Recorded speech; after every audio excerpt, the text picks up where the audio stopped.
রহমত পূর্ণ হোক প্রভাত আমার, তাহাজ্জুদ আর ফজরের অভ্যাস আছে যার, রহমত পূর্ণ প্রভাত হয় তার। আলহামদুলিল্লাহি রাব্বিল আলামিন ওয়াসসালাতু ওয়াসসালামু আলা সাইয়্যিদিল মুরসালিন আম্মা বা'দ ফাআউযু বিল্লাহি মিনাশ শাইতানির রাজীম বিসমিল্লাহির রহমানির রহিম আসসালাতু ওয়াসসালামু আলাইকা ইয়া রাসূলুল্লাহ আসসালাতু ওয়াসসালামু আলাইকা ইয়া হাবিবাল্লাহ আসসালাতু ওয়াসসালামু আলাইকা ইয়া নবিয়াল্লাহ ওয়া আলা আলিকা ওয়া আসহাবিকা ইয়া নূরাল্লাহ। মাদানী চ্যানেলের দর্শকবৃন্দ, কাছে কিংবা দূর থেকে, দেশ কিংবা প্রবাস থেকে যারা আমাদের সাথে আছেন, সবাইকে জানাই একরাশ প্রীতি ও শুভেচ্ছা। আপনারা দেখছেন আপনাদের পছন্দনীয় অনুষ্ঠান রহমতপূর্ণ প্রভাত। আমরা আল্লাহ তাআলার দয়ায় আরও একটি দিন পেয়েছি, ভালো কিছু কাজ করার আরও একটি সুযোগ আমরা পেয়েছি। রহমতপূর্ণ প্রভাত অনুষ্ঠানে আমরা একটি চমৎকার বিষয় নিয়ে থাকি।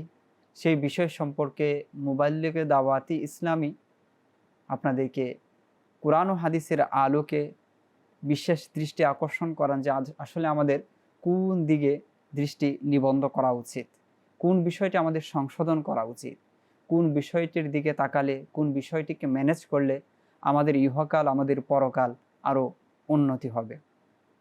আজও ইনশাল্লাহ চমৎকার একটি বিষয় নিয়েছি। এই বিষয় সম্পর্কে জানা আমাদের জন্য অতীব জরুরি রয়েছে। এই অনুষ্ঠানের প্যাটার্ন সম্পর্কে আপনারা সকলেই অবগত আছেন। প্রথমে আমরা কোরআনে পাকের তিলাওয়াত শুনি, এরপর হামদে বারি তাআলা, এরপর আমরা আলোচ্য বিষয় নিয়ে ইনশাআল্লাহ কোরআন ও হাদিসের আলোকে এবং বুজুর্গানে দিনের যে কল রয়েছে, উক্তি রয়েছে, তাদের যে চলার ধরন রয়েছে, সেই বিষয়গুলো আমরা তুলে আনার চেষ্টা করি ইনশাআল্লাহ। এই বিষয় সম্পর্কে ডিটেলসে আলোচনা হবে, তবে আসুন এর পূর্বে আমরা দুরুদ শরীফের একটি ফজিলত শ্রবণ করে নিই। প্রিয় নবী রাসূল আরবি সাল্লাল্লাহু তাআলা আলাইহি ওয়াসাল্লাম ইরশাদ করেন, ইন্না আওলান নাসি বি ইয়াউমাল কিয়ামাতি আকসারুহুম আলাইয়া সালাতান। নিশ্চয় কিয়ামতের দিন মানুষের মধ্য হতে আমার নিকটবর্তী ব্যক্তি সেই হবে যে দুনিয়ায় আমার প্রতি অধিক হারে দুরূদ শরীফ পাঠ করেছে। সুবহানাল্লাহ, কতই না মহান এক অপরচুনিটি, এক সুবর্ণ সুযোগ যে কিয়ামতের দিন, যেই দিন মানুষের প্রয়োজনই হবে প্রিয় নবী রাসূল আরবি সাল্লাল্লাহু আলাইহি ওয়াসাল্লামের সাথে সাক্ষাৎ করা, তার সুপারিশ লাভ করা, তার কাছে থাকা, তার থেকে হাউজে কাউসারের পানি পান করা। আর ওই দিন এই সুযোগগুলো সে অটোমেটিকলি পেয়ে যাবে যে ব্যক্তি দুনিয়ায় অধিক হারে দুরূদ শরীফ পাঠ করে। তো আসুন আমরাও অনুষ্ঠানের বরকতে একবার দুরূদ শরীফ পাঠ করে নিই। সাল্লু আলাল হাবিব সাল্লাল্লাহু তাআলা আলা মুহাম্মদ সাল্লাল্লাহু আলাইহি ওয়াসাল্লাম। জি, আসুন আমরা কিছু ভালো নিয়ত করে নিই। আমরা সকলেই জানি যে নিয়ত ব্যতীত কোনো কাজের সওয়াব পাওয়া যায় না।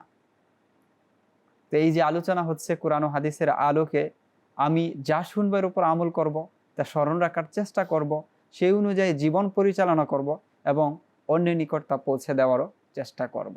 জানি না কার তাকদীর পরিবর্তন হয়ে যায়, কারো ভাগ্য পরিবর্তন হয়ে যায় এই অনুষ্ঠান দেখার মাধ্যমে। আমরা অনেক কল শুনি যে এই চ্যানেল দেখার কারণে আমার পরিবারে শান্তি চলে এসেছে, আমার ঘরের মধ্যে শান্তি চলে এসেছে, আমার জীবন পরিবর্তন হয়ে গেছে। এখন আপনার এই অনুষ্ঠানের এই চ্যানেলের একটি অনুষ্ঠান শেয়ার করার মাধ্যমে যদি কারো জীবনে পরিবর্তন চলে আসে, কারো ঘরের রং পরিবর্তন হয়ে যায়, আশা করা যায় ইয়ার সওয়াব আপনিও পাবেন। জি, আমরা আজকের যে আলোচ্য বিষয় রয়েছে সেই বিষয়টিও জানব, মুবাল্লিগে দাওয়াত ইসলামী যারা রয়েছেন তাদের সাথেও পরিচিত হব, নাতকা ইসলাম ভাইয়ের সাথেও পরিচিত হব। তবে আসুন আমরা প্রথমে কোরআনে পাকের তেলাওয়াত শুনে আসি, যে আমাদেরকে কোরআনে পাকের তেলাওয়াত শুনিয়ে দিন। আউযু বিল্লাহি মিনাশ শাইতানির রাজীম। বিসমিল্লাহির রহমানির রহিম। ইয়া হাসরাতান আলাল ইবাদ ما يأتيهم من رسول إلا كانوا به يستهزئون ألم يروا كم أهلكنا قبلهم من القرون أن إنهم إليهم لا يرجعون وإن كل لما جميع لدينا محضرون وآية لهم الأرض الميتة أحييناها وأخرجنا منها حبا فمنه يأكلون وجعلنا فيها جنات من نخيل وأعناب وفجرنا فيها من العيون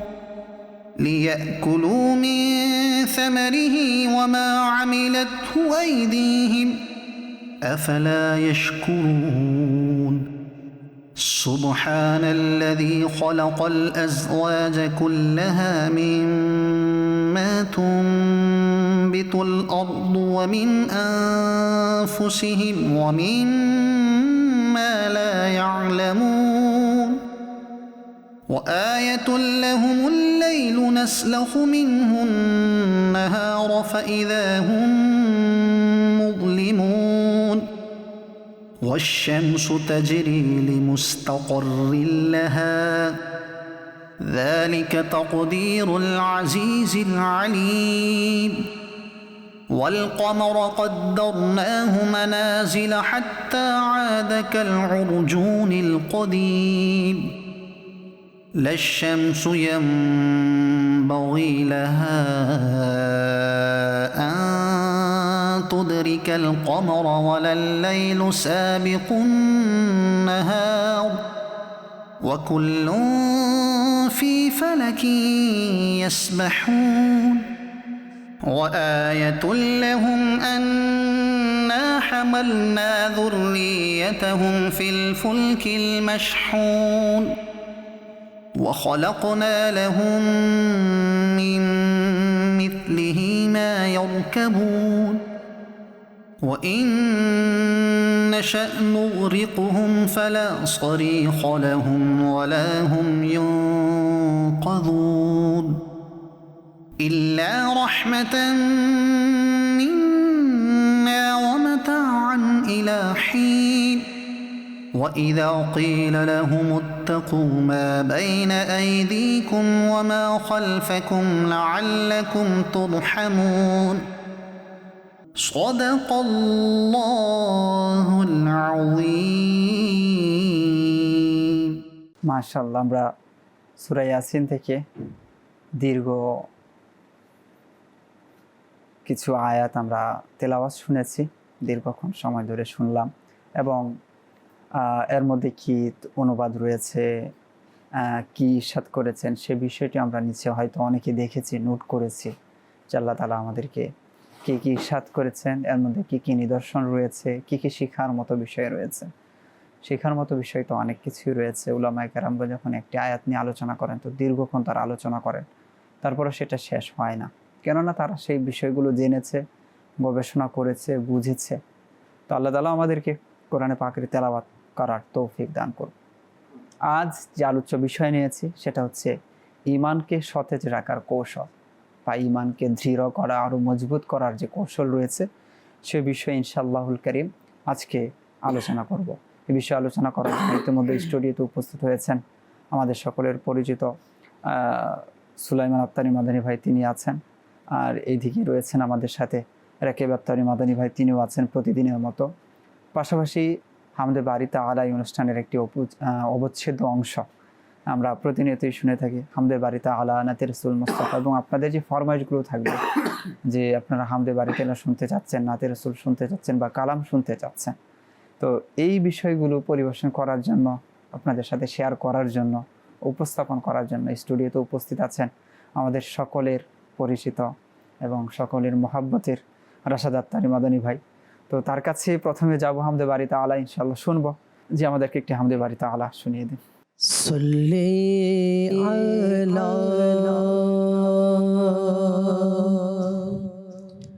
নবীনা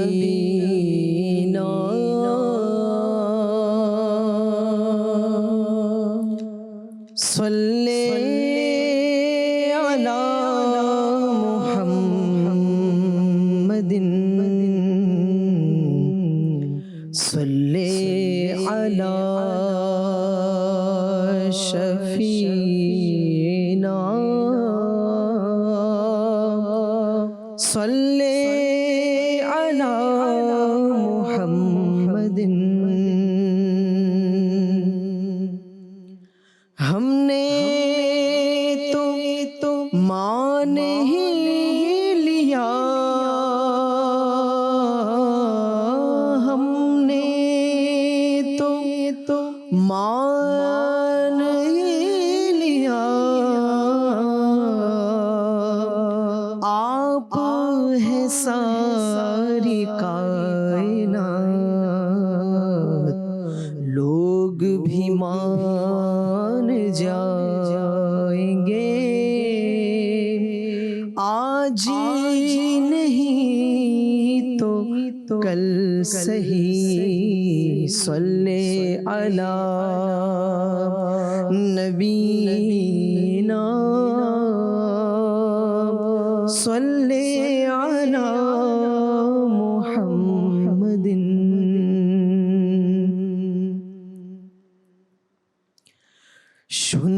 সুন্দর দৃশ্য যে কাবার সুন্দর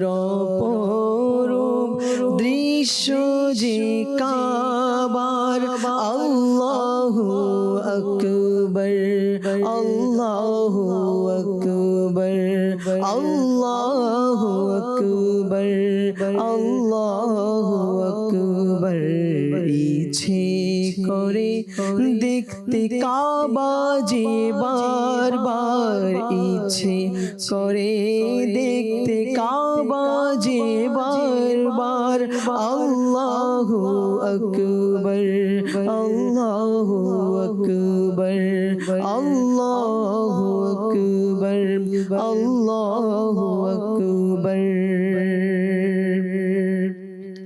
কখনো দেখি হেরে অবাক হয়ে কখনো আবার দেখি নিজেকে কখনো দেখি হেরে অবাক হয়ে কখনো আবার দেখি নিজেকে নিয়ে এলো কোথায় ভাগ্য যে আমার নিয়ে এলো কোথায় ভাগ্য যে আমার আল্লাহু আকবার আল্লাহু আকবার আল্লাহু আকবার আল্লাহু আকবার সুন্দর অপরূপ দৃশ্য যে কাবার সুন্দর অপরূপ দৃশ্য যে কাবার আল্লাহু আকবার আল্লাহু আকবার আল্লাহু আকবার আল্লাহু আকবার জিকিরত রয়েছে উষ্ঠ যুগল শুনছে আজান আমার এই কর্ণ যুগল জিকিরত রয়েছে উষ্ঠ যুগল শুনছে আজান আমার এই কর্ণ যুগল আজানের ধ্বনি শোনা যায় বারবার আজানের ধ্বনি শোনা যায় বারবার আল্লাহু আকবার আল্লাহু আকবার আল্লাহু আকবার আল্লাহু আকবার করেছি দোয়া যা কিছু আমি সবই কবুল হবে এই আশা রাখি করেছি দোয়া যা কিছু আমি সবই কবুল হবে এই আশা রাখি সবই কবুল হবে এই আশা রাখি মিজাবে রহমত শিরে যে আমার যাবে রহমত শিরে যে আমার আল্লাহু আকবার আল্লাহু আকবার আল্লাহু আকবার আল্লাহু আকবার সাফা দেখেছি মারওয়া দেখেছি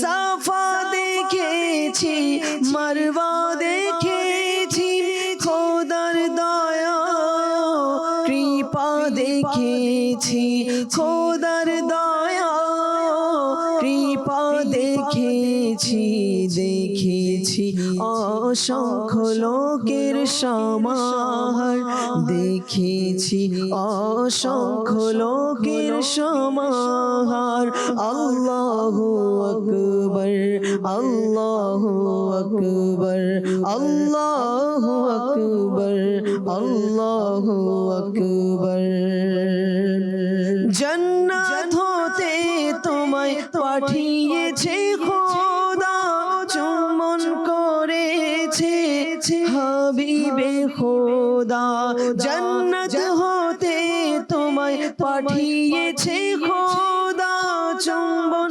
করেছে হাবিবে খোদা হে সঙ্গে আসওয়াদ ভাগ্য যে তোমার হে সঙ্গে আসওয়াদ ভাগ্য যে তোমার আল্লাহু আকবার আল্লাহু আকবার আল্লাহু আকবার আল্লাহু আকবার সুন্দর পরূপ দৃশ্য যে কাবার সুন্দর পরূপ দৃশ্য যে কাবার আল্লাহু আকবার আল্লাহু আকবার আল্লাহু আকবার আল্লাহু আকবার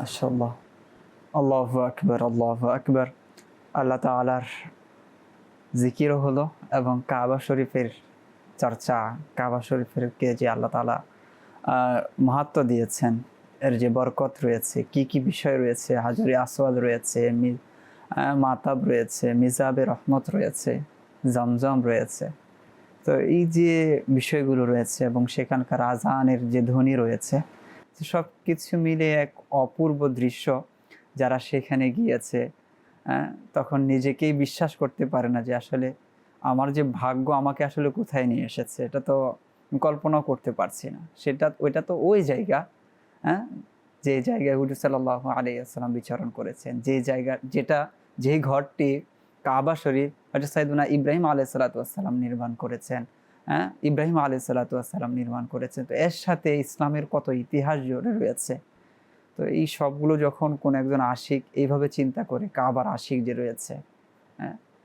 তো তখন সে আসলে নিজেকে বিশ্বাস করতে পারে না যে আসলে আমার তাকদীর আমাকে কোন জায়গায় নিয়ে এসেছে আল্লাহু আকবার কবীর তো এটাই লেখক যিনি আছেন তিনি চমৎকারভাবে ফুটিয়ে তুলেছেন এই কথাগুলো যে অনেক সময় আমরা তো নিজেরা এত সুন্দর করে বলতে পারি না যারা ভালো লেখক আছেন তারা এই বিষয়গুলো ভাবেন ওইভাবে এবং আমাদের নাতখা যারা আছেন তারা মাশাআল্লাহ সুন্দরভাবে পরিবেশন করেন যেন মনের কথাগুলোই কোনো একজনের বলে দিচ্ছে তারা তো আমরা যারা যেতে পারি না বা এখনো পর্যন্ত পারিনি আমরা চেষ্টা করি সেখানে যাওয়ার সেখানকার বরকত অর্জন করার আল্লাহ তাআলা আমাদেরকে তৌফিক দান করুক আজকের যে আলোচ্য বিষয় নিয়েছি ঈমানকে সতেজ রাখা এর যে কৌশল রয়েছে এর তো অসংখ্য কৌশল রয়েছে বুজুর্গানে দিন তারা সেগুলো অবলম্বন করেছেন সর্বপ্রথম যে বিষয়টি আসছে সেটা হচ্ছে ঈমান যে ঈমান ছাড়া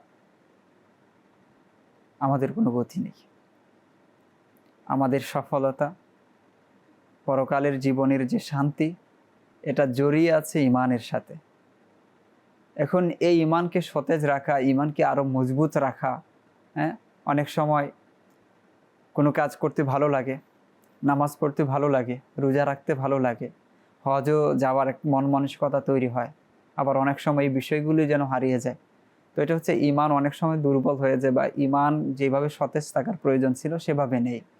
তো এটা কেন হারিয়ে যাচ্ছে বা এমনটা কেন হচ্ছে, সেই বিষয় সম্পর্কে ইনশাআল্লাহ আমরা আজ আলোচনা শুনবো। ইমানকে কিভাবে সতেজ রাখা যায় আর মজবুত রাখা যায়, হ্যাঁ, ইমানের উপর সর্বদা কিভাবে, যেটা ইমানের সর্বোচ্চ লেভেল রয়েছে সেই মর্যাদায় কিভাবে পৌঁছানো যায়, তো সেই বিষয় সম্পর্কে ইনশাআল্লাহ আমরা জানার চেষ্টা করবো ইনশাআল্লাহুল কারীম। তো আমাদের সাথে তো আছেন সুলাইমান ভাই, প্রথমত তার কাছে যাব যে প্রথমত হচ্ছে ইমান কত বড় এক নিয়ামত, এরপর হচ্ছে সেটাকে সর্বদা সতেজ রাখা, ধরে রাখা, মজবুত করা, কিভাবে করা যায়, কৌশল কি রয়েছে, এই বিষয় সম্পর্কে যদি বলতেন। আলহামদুলিল্লাহ রাব্বিল আলামিন ওয়াসসালাতু ওয়াসসালামু আলা সাইয়্যিদিল মুরসালিন। আলহামদুলিল্লাহ, সর্বপ্রথম মহান আল্লাহ পাকের দরবারে শুকরিয়া আদায় করি যে মহান আল্লাহ পাক আমাদেরকে ইমানের মতো এত বড় একটি দৌলত আমাদেরকে আল্লাহ পাক দান করেছেন। আলহামদুলিল্লাহ।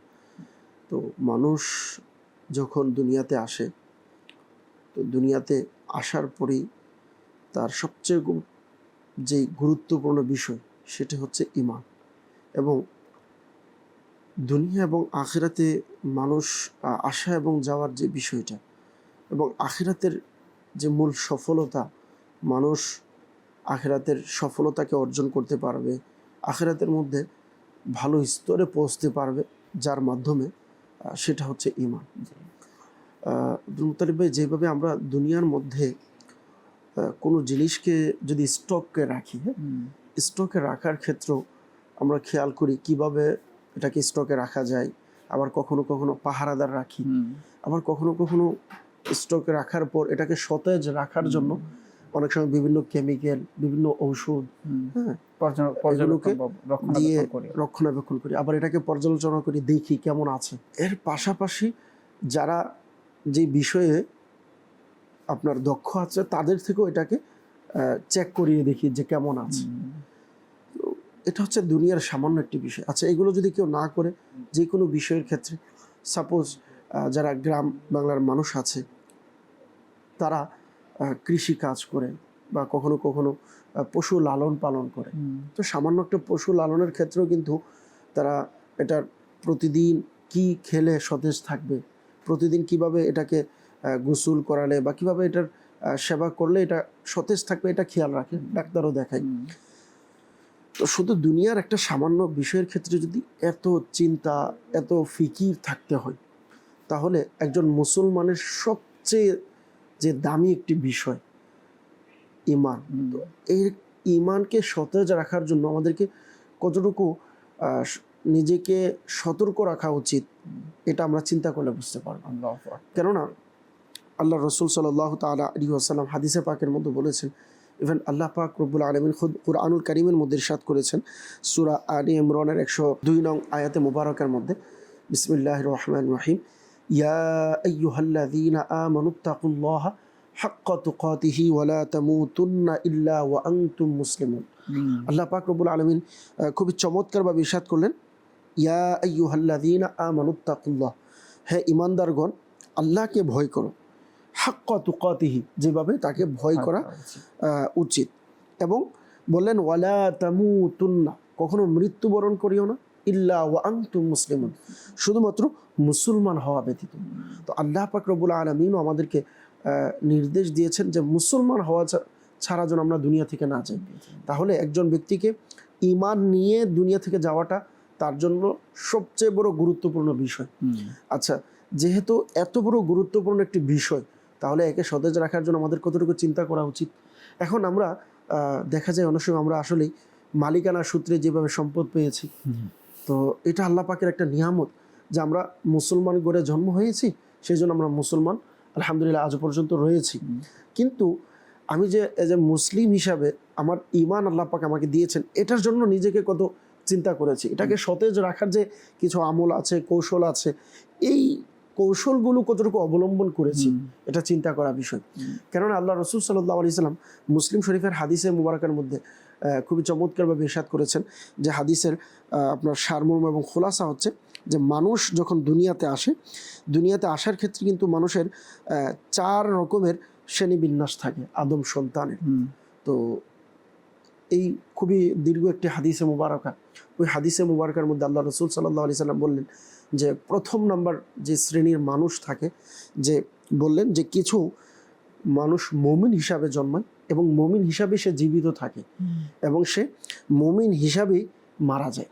আল্লাহ, তো এটা তো আলহামদুলিল্লাহ, আল্লাহ পাক আমাদের সকলকে এই শ্রেণীর মুমিন হিসাবে আল্লাহ পাক কবুল করুন। আমিন আমিন। আমিন আমিন। এবং দ্বিতীয় নম্বরে আল্লাহ রাসূল সাল্লাল্লাহু আলাইহি সাল্লাম বললেন যে কিছু অমুসলিম হিসাবে জন্মায়, আবার অমুসলিম হিসাবে জীবিত থাকে, আবার অমুসলিম হিসাবেই সে মৃত্যুবরণ করে। তৃতীয় নম্বর শ্রেণীর কিছু মানুষ আছে যারা মুমিন হিসাবে জন্মায়, মুমিন হিসাবেই জীবিত থাকে এবং সে অমুসলিম হিসাবে মারা যায়। আল্লাহ আল্লাহ আল্লাহ। চতুর্থ নম্বরে এবং কিছু অমুসলিম হিসাবে জন্মানোর পর সে অমুসলিম হিসাবে জীবিত থাকে আর সেই ব্যক্তি মুমিন হিসাবে মারা যায়। তাহলে এখানে আল্লাহ রাসূল সাল্লাল্লাহু আলাইহি সাল্লামের এই হাদিস মুবারাকাটি নিয়ে আসার আমার মূল উদ্দেশ্য হচ্ছে, দেখেন আল্লাহ রাসূল সাল্লাল্লাহু আলাইহি সাল্লাম আমাদেরকে সতর্ক করেছেন যে যদি আমরা ঈমানের ক্ষেত্রে সতেজ না থাকি, আমাদের ঈমানকে সতেজ না রাখি, তাহলে এমনটা যেন না হয় আমরা তো মুসলমান হয়ে জন্মিয়েছি, মুসলমান হয়েই আমাদের জীবনযাপন হচ্ছে, কিন্তু এক শ্রেণীর মানুষ তো আছে যারা মুসলিম হয়ে মারা যাবে। তাহলে কারা মারা যাবে? তো এদের মধ্যে থেকে যদি আমরা চিন্তা ভাবনা করি, দেখি বা হাদিসে পাকের মধ্যে ওলামায়ে কেরামগণ কিতাবে যা লিখেছেন আমরা যদি একটু খেয়াল করি, তাহলে আমরা বুঝতে পারবো এই আলা হযরত রাহমাতুল্লাহি তাআলা আলাইহি খুবই চমৎকারভাবে আমাদেরকে ঈমান সতেজ রাখা, ঈমানকে হেফাজত রাখার জন্য আবার একটি বিষয় দিয়েছেন যে ঈমান এর চিন্তা ফিকির থাকা। তাহলে ঈমানের সর্বপ্রথম তো আমাকে চিন্তা ফিকির থাকতে হবে। যদি চিন্তা ফিকির থাকে তাহলে তো আমি আমার ঈমানকে সতেজ রাখার জন্য চেষ্টা করব। তো এই জন্য আমাদেরকে ঈমান সতেজ রাখার জন্য চিন্তা ফিকির করতে হবে, চিন্তা ভাবনা রাখতে হবে। কেননা এই মূল আসল সফলতা হচ্ছে যে দুনিয়াতে মুসলমান হয়ে আসা না, দুনিয়া থেকে মুসলমান হয়ে যাওয়াই হচ্ছে আসল সফলতা। কেননা ইন্নামাল আমালু বিল খাওয়াতিম, শেষ পরিণতির উপরেই ডিপেন্ড করে। আপনি ঈমান হয়ে যদি মুসলমান হয়ে মারা যান তাহলে আপনি সারা জীবন মুসলমান হিসেবেই গণ্য হবেন, হ্যাঁ। আর যদি বেঈমান হয়ে মারা যান, মাআযাল্লাহ, সারা জীবনের আমল, ঈমান, আখলাক সকল কিছু বরবাদ হয়ে যাবে। তো এই জন্য আমাদেরকে খেয়াল রাখতে হবে। তো ঈমান সতেজ রাখার বিষয় যে রয়েছে, এর তো আপনি শুরুতেই বললেন অনেক আমল রয়েছে যেগুলোর বিষয়ে আমাদেরকে ঈমানকে সতেজ রাখে। এর মধ্যে আমরা যদি দেখি সর্বপ্রথম ঈমানকে সতেজ রাখার খুবই চমৎকার যেই বিষয় রয়েছে সেটি হচ্ছে আল্লাহ পাকের জিকির করা অধিকার। যদি আল্লাহ পাকের জিকির অধিকারে করা হয় তাহলে আল্লাহ পাকের দয়া ইনশাআল্লাহ ঈমান সতেজ থাকবে। আল্লাহ পাক রব্বুল আলামিন কোরআনুল কারীমের মধ্যে ইরশাদ করেছেন, আলা বিযিকরিল্লাহি তাতমাইন্নুল কুলুব, যে জেনে রাখো আল্লাহর জিকিরের মধ্যেই অন্তরসমূহের প্রশান্তি রয়েছে। হ্যাঁ, অন্তরের মূল প্রশান্তি হচ্ছে আল্লাহর জিকির। আবার এই অন্তর কল্ব এটা কিন্তু মামুল একটা বিষয় না। আমরা যদি দেখি আল্লাহ রাসূল সাল্লাল্লাহু আলাইহি সাল্লাম হাদিসে পাকের মধ্যে ইরশাদ করেছেন, যার সারমর্ম হচ্ছে যে মানুষের শরীরের সবচেয়ে গুরুত্বপূর্ণ যে অংশ রয়েছে এটা যদি ঠিক থাকে তাহলে তার পুরো শরীর সঠিক, আর এটা যদি সমস্যা হয় তার পুরো শরীরে কি আছে? সমস্যা আছে। এরপর হুজুর সাল্লাল্লাহু আলাইহি সাল্লাম বললেন, আলা ওয়াহিয়াল কলব, শব্দ এটা হচ্ছে কি? কলব, অন্তর। তাহলে অন্তরকে যদি আপনি সতেজ রাখেন, আর অন্তর সতেজ রাখার, অন্তরের প্রশান্তি রাখার একটা মাধ্যম হচ্ছে আল্লাহ পাকের জিকির করা। যদি আমরা জিকির করি, এইখানে আরেকটা বিষয় বলবো, এটা তো জিকিরের ব্যাপারে বলছেন, আর পূর্বে যেটা বলছিলেন যে ঈমানের ব্যাপারে। এখন ঈমানকে সতেজ রাখতে হবে, আমাকে চেক করতে হবে আমার ঈমান কি হচ্ছে না হচ্ছে। এবং হুজুর সাল্লাল্লাহু আলাইহি ওয়াসাল্লাম তো সতর্ক করেছেন যেমন একটা সময় আসবে মানুষ সকালে ঈমানদার থাকবে, বিকালে কি হবে? বেঈমান হবে। বিকালে ঈমানদার থাকবে, সকালে কি হয়ে যাবে? বেঈমান হয়ে যাবে। তো এটা তো হচ্ছে যে এমন পরিস্থিতি তৈরি হবে, পরিবেশ তৈরি হবে, তার কাজকর্ম অ্যাক্টিভিটিস এরকম হয়ে যাবে যে মুহূর্তে মুহূর্তে চেঞ্জ হতে থাকবে অবস্থা। এখন এই যে ঈমান যেটা রয়েছে, ঈমান কাকে বলে, কোন বিষয়গুলোর উপর থেকে বিশ্বাস চলে গেলে ঈমান হারা হয়ে যায়, ঈমানের ক্রাইটেরিয়া কি রয়েছে, এই যে বিষয়গুলো রয়েছে, যে আমরা সকলে জানি যে ঈমান হচ্ছে আমানতু বিল্লাহি ওয়া মালাইকাতিহি ওয়া কুতুবিহি ওয়া রাসূলিহি ওয়াল ইয়াউমিল আখিরি, তারপর হচ্ছে আল্লাহ তাআলার পক্ষ থেকে যে তাকদীর এর বিষয়। তো এই প্রত্যেকটা বিষয় সম্পর্কে তো প্রথমে বান্দার জানতে হবে আল্লাহ তাআলার উপর ঈমানদার আসলে কি বোঝাচ্ছে। তার উলুহিয়াতের উপর ঈমান নিয়ে আসা, তারপর হচ্ছে তার রবুবিয়তের ব্যাপারে ঈমান থাকতে হবে। আল্লাহ তাআলার যে আসমাগুলো রয়েছে, নামগুলো রয়েছে, কাজগুলো রয়েছে, সেখানে আল্লাহ তাআলার একত্বকে স্বীকৃতি দিতে হবে। আমরা যদি সহজভাবে বলি আব্দুল মুতালিব ভাই, সর্বপ্রথম হচ্ছে আল্লাহ পাক, যেহেতু আল্লাহ পাক আমাদেরকে সৃষ্টি করেছেন। এরপর হচ্ছে আল্লাহ রসুল সাল্লাল্লাহু আলাইহি ওয়াসাল্লাম।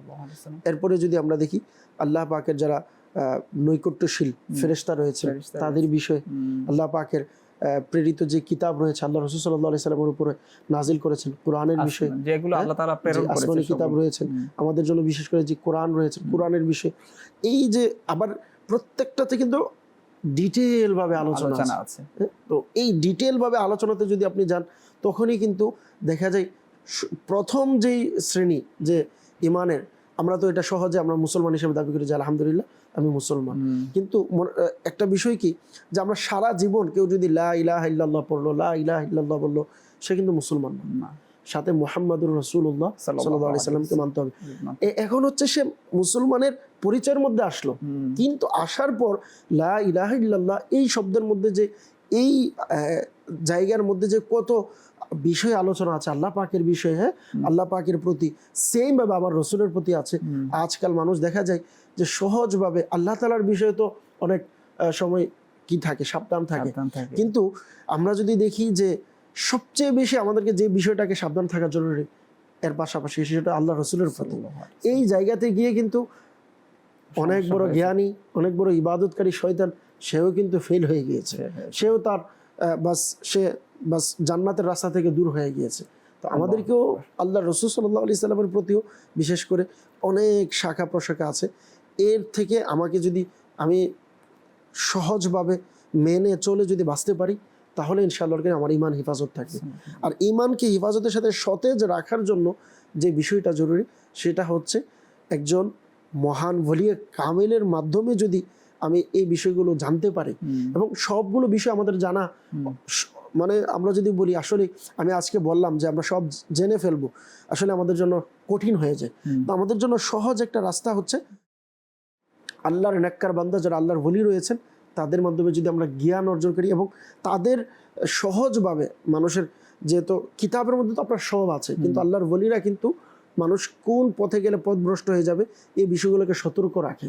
তো আমাদের ঈমান সতেজ রাখার আরেকটা কৌশল যদি বলি আমরা প্র্যাকটিক্যাল, সেটা হচ্ছে আল্লাহর ওলিদের দরবারে আসা যাওয়া করে এবং একজন মহান ওলিয়ে কামেলের হাতে নিজের হাতকে দিয়ে দেওয়া। সুবহানাল্লাহ, খুবই চমৎকার বলে। অনেকেই এটাও বলে, রাকিব ভাই আছেন, এটা আমরা অনেক সময় দেখি এরকম যে আমি তো কোরআন হাদিস পড়তে পারি, বা অমুক আলেম তো কোরআন হাদিস পড়তে পারে, বা উনার কথাই শুনলে হবে যে পীর সাহেব ধরা কি দরকার রয়েছে, বা কি পীরের কি রয়েছে, বা তাদের কাজটা কি রয়েছে। প্রকৃত পীরের কথা হচ্ছে এখানে কামিল পীর। আপনি বারবার বলেছেন কামিল পীরের কথা বলেছেন। কামিল পীর কারা? ইমাম আজম আবু হানিফার চেয়ে তো বড় কোনো আলেম আমাদের এখানে নেই, বর্তমান যুগে তো আর নেই। ইমাম আজম আবু হানিফা রহমাতুল্লাহ তাআলা আলাইহি, যাকে ফিকের সকলে বলেছেন তিনি হচ্ছেন ফিকের উস্তাদ, সকল ব্যক্তি তার পরিবারের অন্তর্ভুক্ত, উনি ওই মাকামে তিনি গিয়ে গেছেন। সেই ইমাম আজম আবু হানিফা রহমাতুল্লাহ তাআলা আলাইহি বলেন, লাউলা সানাতান লাহালাকান নুমান, যদি 2 বছর না হতো তাহলে নুমান ধ্বংস হয়ে যেত। ওই 2 বছর কোন 2 বছর? ইমাম জাফর সাদিক রহমাতুল্লাহ তাআলা আলাইহির সাথে এই 2 বছর ব্যক্তির সংস্পর্শ অতিবাহিত করেছিলেন এবং তার হাতে তিনি বায়াত গ্রহণ করেছিলেন। তো ওই 2 বছরকে তিনি কি প্রাধান্য দিয়েছেন, এবং অসংখ্য উলামায়ে কেরাম যারা যুগ শ্রেষ্ঠ, যাদের কিতাব পড়ে আজকে আপনার আলিম, যাকে আপনি আলিম বলছেন তিনি আলিম হয়েছে, তাদের জিজ্ঞাসা করলে হুজুর আপনার এইভাবে কিভাবে এসেছেন, বলে যে আমি এই মাকামে পৌঁছেছি, যদি ওই হুজুর না থাকতো তাহলে তাকাব্বুরের এমন এমন দরজা আমি পৌঁছে যেতাম আমি নিজেও জানতাম না, কিন্তু উনি আমাকে হাত ধরে বাঁচিয়ে রেখেছেন। আপনার এখানে একটা পয়েন্ট, যেটা ইনি শুধু ওনাকে শায়েখ হিসেবে মানে নাই, জি মুরিদ হয়েছে, বায়াত হয়েছে। আজকাল যারা যুবক আছে, শিক্ষিত সমাজ আছে, তাদের জন্য কিন্তু এটা একটা মেসেজ যে শুধু আমরা এমন অনেক আছি শুধু শায়েখ হিসেবে মানি, আর শায়েখের কথা চলে আমাদের জীবনযাপন করে ফেলি, ওই শায়েখও মুরিদ করায় না, মুরিদের বিরোধিতা করে। তাহলে বোঝা গেল যে শায়েখের পিছনে গেলে হবে না, বরঞ্চ যে ব্যক্তি আপনাকে মুরিদের জন্য বায়াত গ্রহণের জন্য উৎসাহিত করে এবং আসলে সে সঠিক জায়গাতে আছে, তাহলে আপনাকে বায়াত গ্রহণ করে তাকে মানতে হবে। জি জি, চমৎকার বলেছেন। পাশাপাশি আপনি যে সতর্কতা করেছেন এর পাশে আরো একটা সতর্ক হচ্ছে এটা যে পীর দেখার পর আলা হযরত রাহমাতুল্লাহ তাআলা আলাইহি যে 4টা শর্ত দিয়েছেন, সেই 4টা শর্ত অবশ্যই মিলিয়ে দেখবেন যে সে ব্যক্তি আলিম কিনা, হ্যাঁ সিলসিলা সবকিছু ঠিকঠাক আছে কিনা।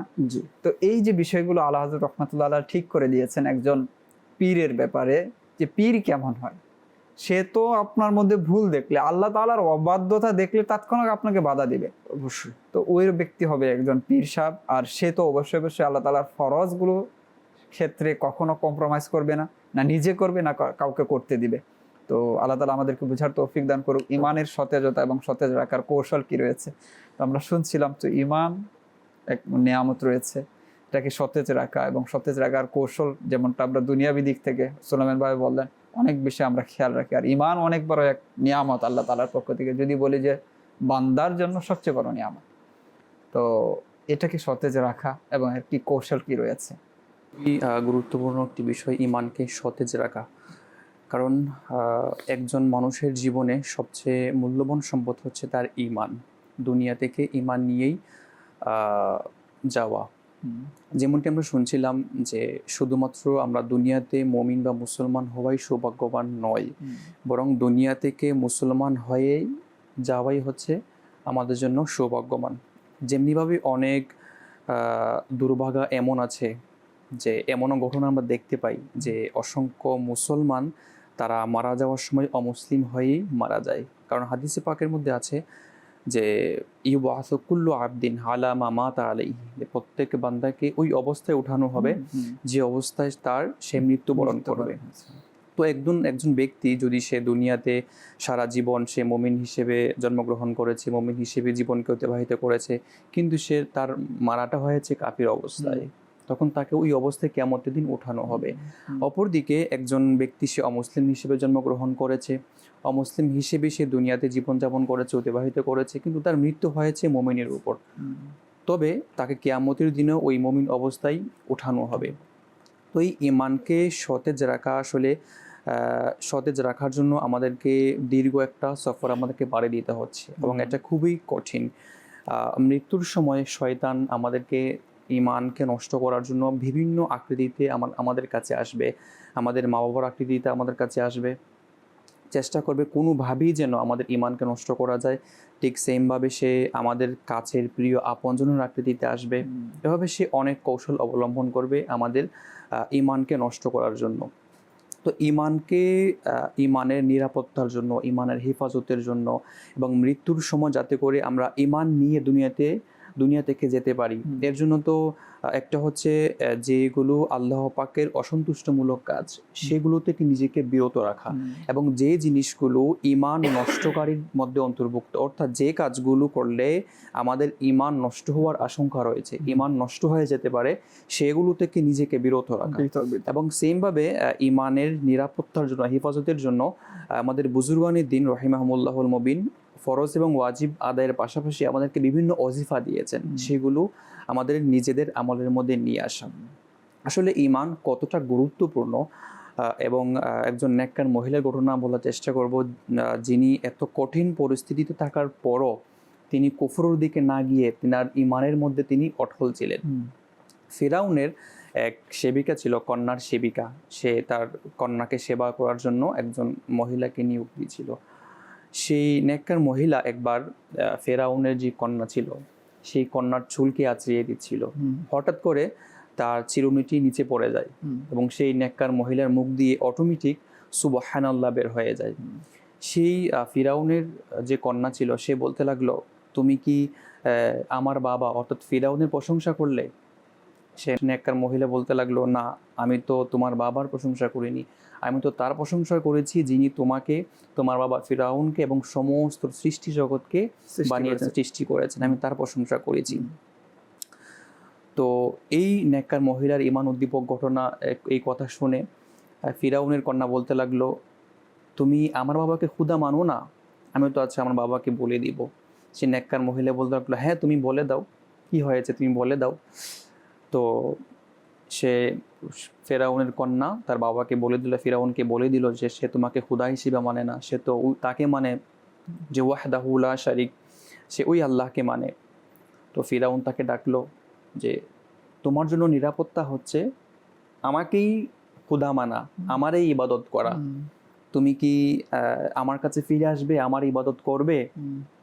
সেই নেককার মহিলা বলতে লাগলো, না, আমি তোমার দিকে কেন যাব, আমি তো তারই ইবাদত করি, আমি তো তাকে খুদা মানি যে তোমাকে, তোমার কন্যাকে, আমাকে, সমস্ত সৃষ্টি জগৎকে সৃষ্টি করেছেন।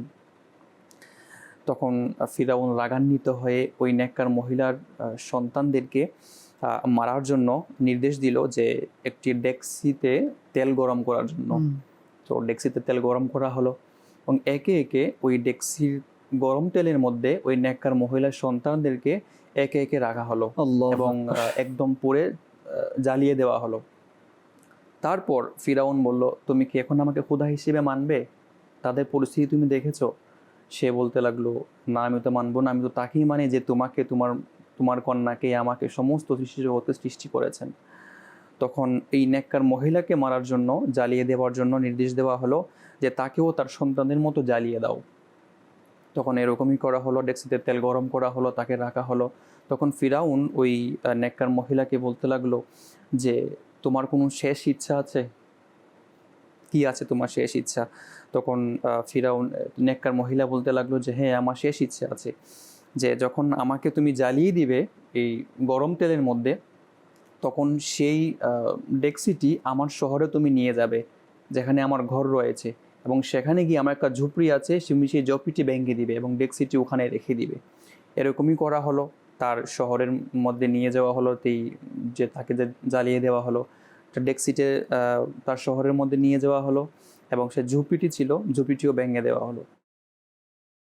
এই যে ঘটনা, যে এই শেষ পর্যন্ত তার সন্তানের পর এই নেককার মহিলাকেও জ্বালিয়ে দেওয়া হলো, এই ঘটনার প্রেক্ষিতে হাদিসে পাকের মধ্যে এসেছে রাসূল করিম সাল্লাল্লাহু আলাইহি ওয়াসাল্লাম মেরাজ রজনীতে তিনি বলেন, মেরাজ রজনীতে আমি এক উন্নত সুগন্ধি পেয়েছি। তখন জিবরিল আলাইহিস সালামকে বললাম যে এটা কিসের সুগন্ধ?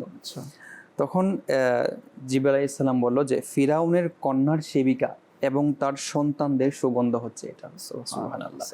তো এই যে নেককার মহিলা এত কঠিন পরিস্থিতির মধ্যে থেকেও তিনি কুফরের দিকে যান নাই, তিনি ঈমানের উপর অটল ছিলেন, ঈমানের এত পাকাপোক্ত ছিল।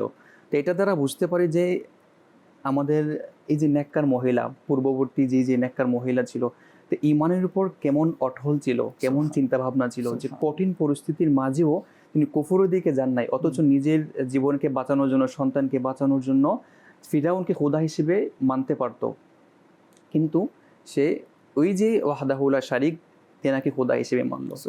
ঈমান আসলে কতটা গুরুত্বপূর্ণ। এরকম চমৎকার বলেছেন এবং ফেরাউনের কথা বলেছেন। যদি দেখে যে 28 নং পাড়ার যে শেষের পৃষ্ঠার যে 3 জন মহিলার আলোচনা হয়েছে, এর মধ্যে হচ্ছে ফেরাউনের যে স্ত্রী ছিল তার ব্যাপারেও এসেছে, এবং হযরত নূহ আলাইহিস সালাতু ওয়াস সালাম এবং লূত আলাইহিস সালাতু ওয়াস সালাম তাদের উভয়ের স্ত্রীর কথা এসেছে। তো নূহ আলাইহিস সালাতু ওয়াস সালাম একজন নবী ছিলেন, লূত আলাইহিস সালাতু ওয়াস সালাম একজন নবী ছিলেন। তো তাদের দুইজনের অধীনে থাকা দুই মহিলা, তারাও দেখা যাচ্ছে আল্লাহ তাআলা অবাধ্য হয়েছে, আল্লাহ তাআলার যে বিধান ছিল সেগুলো মান্য করেনি। নূহ আলাইহিস সালাতু ওয়াস সালাম এবং লূত আলাইহিস সালাতু ওয়াস সালামকে নবী হিসেবে তারা মেনে নেয়নি। আর এদিকে ফেরাউনের মতো জালিমের ঘরে থেকেও যে আসিয়া যিনি ছিলেন, তিনি আল্লাহ তাআলাকে বিশ্বাস করেছেন, আল্লাহ তাআলার উপরে ঈমান রেখেছেন। যে এই ধরনের অসংখ্য ঘটনা রয়েছে যে আপনি আসলে কোন বংশের সাথে আছেন, কিসের সাথে আছেন, এটা আপনাকে হেফাজত করবে না। আপনাকে হেফাজত করবে আল্লাহ তাআলার প্রতি আপনার ঈমান, আপনাকে হেফাজত করবে তার প্রেরিত রসুল যারা রয়েছেন তাদের প্রতি ঈমান, তাদের প্রতি ভক্তি, তাদের প্রতি ভালোবাসা। আপনাকে হেফাজত করবে আল্লাহ তাআলার বন্ধু যারা রয়েছেন তাদের প্রতি আপনার সম্পর্ক কীরকম রয়েছে, তাদের প্রতি আপনার ধারণা কীরকম রয়েছে, সেটা আপনাকে হেফাজত করবে। যেমনিভাবে কেউ যদি বলে যে অমুকের সাথে তো আমার সম্পর্ক রয়েছে, তো সম্পর্ক ক্ষেত্র বিশেষ কাজে আসে যখন ওই শর্তগুলো পাওয়া যাবে আগে, যে নবীর স্ত্রী, নবীর সন্তান, হ্যাঁ, তো এগুলো কাজে আসবে যখন নবীর প্রতি তাদের ভালোবাসা আছে, নবীর প্রতি ঈমান নিয়ে এসেছে, রাসূল আল্লাহ তাআলার প্রতি ঈমান নিয়ে এসেছে। অনুরূপভাবে আউলিয়া কেরামের যে ক্ষেত্রেও যদি দেখি, বা পীর সাহেব যারা আছে, বা দুনিয়ার যে কেউ যে আছে, এখন পীর সাহেবের সাথে সম্পর্ক ভালো আছে তবে নিজের আমল আখলাক ওই রকম না, তো সেক্ষেত্রে এই বিষয়গুলো আমাদের ভাবা উচিত। এরকম বেশ কিছু ঘটনা রয়েছে, যেমনটা একটি ঘটনা শুনলাম যে সেবিকার ঘটনা আমরা শুনলাম, যাকে আগুনে জ্বালিয়ে দেওয়ার পরও নিজের ঈমানকে সে কি করেনি, বিক্রি করে দেয়নি, সে নিজের ঈমানকে ত্যাগ করেনি, আল্লাহ তাআলার প্রতি বিশ্বাস তার ছিল। যে সূরা বুরুজের মধ্যেও রয়েছে কুতিলা আসহাবুল উখদুদ, তো আসহাবুল উখদুদের ঘটনা যে রয়েছে সেখানে আমরা দেখব যে এই একই বিষয়, যে তারা ওইখানে যারা ছিল বাসিন্দা, যারা ঈমানদার ছিল, তাদের সাথে কতটা ভয়াবহ কাজ করা হয়েছে, তাদেরকেও আগুনে জ্বালানো হয়েছে, নিক্ষেপ করা হয়েছে, কিন্তু তারপরও ইমানকে কি করেনি, ছাড়েনি। এরকম ঘটনা যদি দেখি আসহাবে কাহাফ যারা রয়েছে, তারা দেশ ত্যাগ করতে তারা কি করে রাজি হয়ে গেছে। বিলাল হাবশী রাদিয়াল্লাহু তাআলা আনহুর ব্যাপারে রয়েছে, উত্তপ্ত জমিনের মধ্যে পাথর বুকের উপর, তারপরে তিনি আহাদ অর্থাৎ আল্লাহ তাআলার প্রতি তার যে বিশ্বাস ভালোবাসার ছিল সে বিষয়কে তিনি স্বীকৃতি দিয়েছেন। তো এই যে ঘটনাগুলো রয়েছে, কোরআনী ঘটনা বলি বা ইসলামের ইতিহাসের সূচনা লগ্নের যে ঘটনাগুলো রয়েছে, আম্মার রাদিয়াল্লাহু তাআলা আনহুর পরিবার, তার পরিবারের ঘটনাও যদি আমরা শুনি তো দেখব যে ইমানের জন্য তাদের কি উৎসর্গ ছিল, তাদের ত্যাগ কতটা ছিল, তাদের ত্যাগ কতটা বড় ছিল। তো এই ঘটনাগুলো আমাদের ইমানকে আরো সতেজ করবে, ইমানকে বাড়াবে, যে না, ইমান অনেক বড় একটা বিষয়। ইমানের কারণে মানুষ মর্যাদাবান হয়, ইমানের কারণেই এই আমার আপনার পরিচয়ে ভিন্নতা এসেছে, ইমানের কারণে আপনি আমি পবিত্র। কারণ আল্লাহ তাআলা মুশরিকদের ব্যাপারে, অমুসলিমদের ব্যাপারে স্পষ্ট বলেছেন, ইন্নামাল মুশরিকুনা নাজাসুন, যে মুশরিক আপনার চাকচিক্য যতই হোক, যত বড় দালান কোঠার মধ্যে সে থাকুক না কেন, সে হচ্ছে অপবিত্র। আর আপনি আমি ঘরের মধ্যেই থাকি না কেন, মাটির ঘরের মধ্যেই থাকি না কেন, কিন্তু আল্লাহ তাআলা তো আমাদের ব্যাপারে বলছেন আমরা পবিত্র। তো আল্লাহ তাআলার পক্ষ থেকে এই সার্টিফিকেট পাওয়া, এরপর আমাদের ধর্মের ব্যাপারে যদি দেখি যে কত স্বচ্ছ, কত পবিত্র। সামান্য অপবিত্র লেগে গেলে সেটাকে পরিষ্কার করা, ধৌত করা। আপনি ওয়াশরুম থেকে বের হয়েছেন, আপনার ওযু করা। তো ইসলাম কত চমৎকার এক ধর্ম, তো সব দিক থেকে পবিত্র, সব দিক থেকে ইসলাম হচ্ছে সতেজ। তো এই বিষয়গুলো আমরা পেয়েছি ইমানের বদৌলতে। তো এই মুহূর্তে আমরা একটি নাতে রাসূল শুনবো, অনেকক্ষণ ধরে আপনারা আমাদের সাথে আছেন। এরপর আপনাদের কলগুলোও নেব, আপনারা যে মন্তব্য করতে চাচ্ছেন, জানাতে চাচ্ছেন, সেই বিষয়গুলো ইনশাল্লাহ আমরা জানার চেষ্টা করব। জি, রাশেদ ভাইকে বলবো যে আমাদেরকে একটি নাতে রাসূল শুনিয়ে দিন। কি মহান শান ও মর্যাদা তোমার,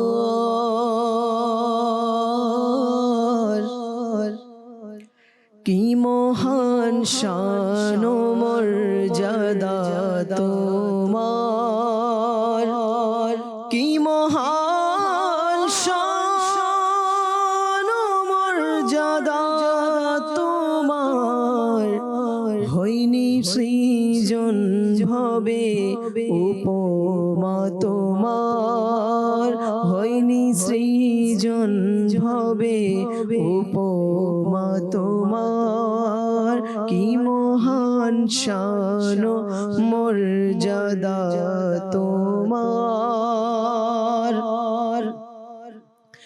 এই পৃথিবীতে ধনী হোক বা গরীব, এই পৃথিবীতে ধনী হোক বা গরীব, পেয়েছে সকলে দক্ষিণা তোমার, পেয়েছে সকলে দক্ষিণা তোমার, কি মহান শান ও মর্যাদা তোমার। ফিরে যায়নি গরীব খালি হাতে,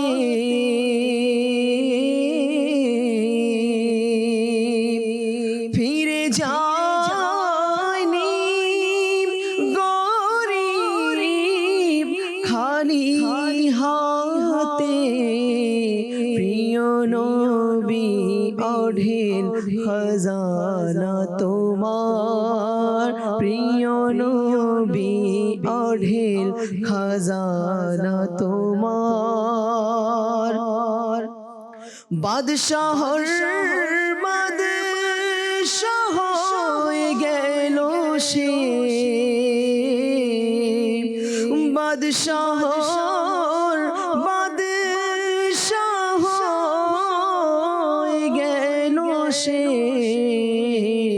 যে গোলাম হলো মুস্তাফা তোমার, যে গোলাম হলো মুস্তাফা তোমার, কি মহান শান ও মর্যাদা তোমার।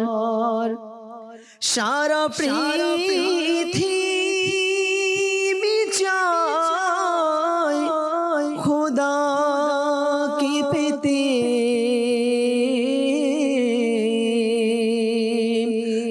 সারা পৃথিবী চায় খোদাকে পেতে, হে নবী চাই তোমায় খোদা তোমার, হে নবী চাই তোমায় খোদা তোমার।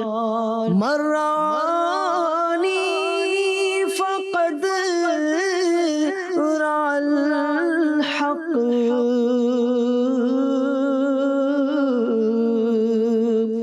মরানি ফকদ রাল হক।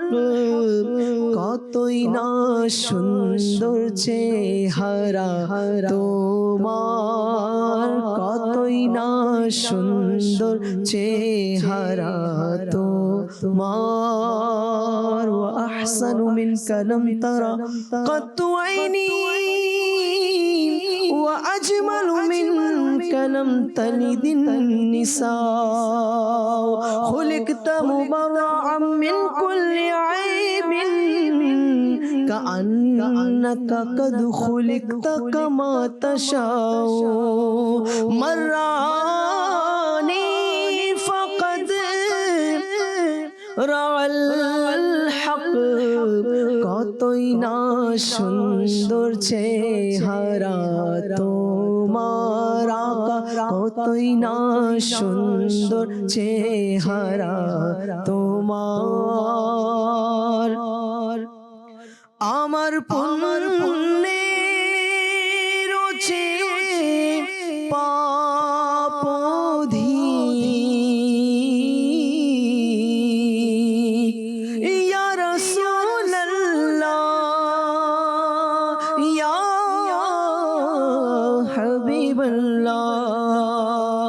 আমার পুণ্যের চেয়ে পাপ অধিক, সর্ব অধিক নবী দয়া তোমার, সর্ব অধিক নবী দয়া তোমার। শয়তান কি ভাবে কেড়ে নিবে ঈমান,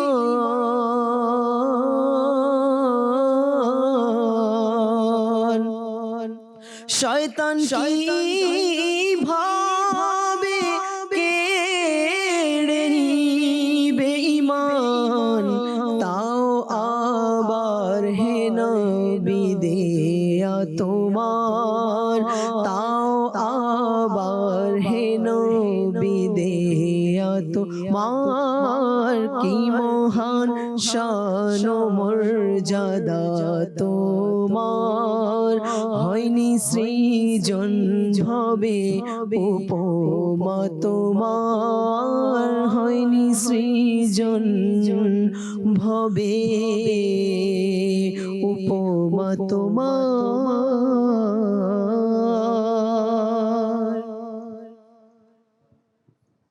সাল্লাল্লাহু আলাইহি ওয়াসাল্লামের যে সৌন্দর্য উপমা, হ্যাঁ, তার মতো কেউ হতে পারে? তিনি অতুলনীয়, তিনি অনন্য, তার মতো কেউ হতে পারেন। আল্লাহ তাআলা এক, তিনি সৃষ্টিও করেছেন একজনকে এরকমভাবে যে তার মতো আর কেউ নেই।